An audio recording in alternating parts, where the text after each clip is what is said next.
Hello mga kalabs, ang atong video karon is all about sa paghimo sa rulito, gamit ang rulita kung gusto ta magpa-raffles. Okay? Unang-una mo ato ta diri sa Google. And then there is a search engine, atong i-type ang picker wheel. Yan makita na to, picker wheel. So just click it and then enter. Okay, nana picker wheel, imo na pud na siyang i-click para mapakita siya.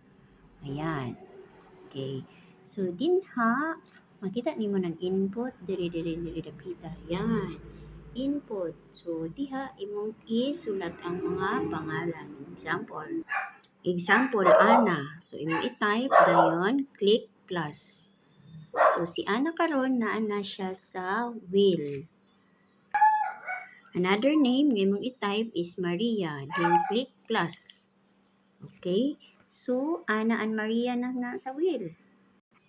So, example mga kalabs, napulo kabuok ang akong ipasok sa ruleta. So, nanay napulo, input is 10.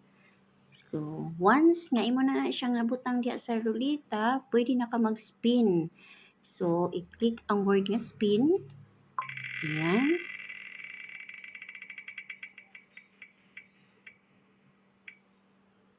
Ayan. Okay, si Rosemary. Para si Rosemary dili na ma-appeal o ka-select, i-hide mo ang choice. Hide choice. So, wala na si kinsa nay wala diha. Si Rosemary. Okay. Next, pin another one.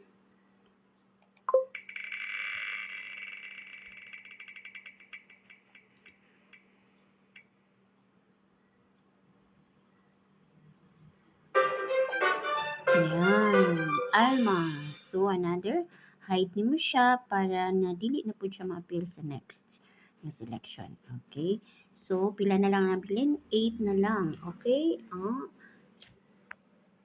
8 out of 10. Okay? So, let us have another one. Let us spin. So, lang din na siya imong ibalik-balik spin. Tapos, pag ma-select siya, kay si Maria. Okay, pag ma-select siya, imong baliko na po para di mo siya ma-appeal sa next is hide choice. And next, yan, 2, 4, 6, 7. So, kung 5 ka buok ako, 5 ka buok akong pilion. Okay? So, another one.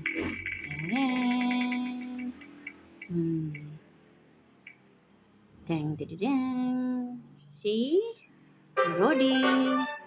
Another, so hide choice, and then I have already 6. Okay, 4. Another spin, another 1 na lang. Sana lang kulang kay 5 man ako ang i-select. Okay. So okay kay ni siya pag kanang gustuhon nimo ang imong mga estudyante nga mag-study jud niya.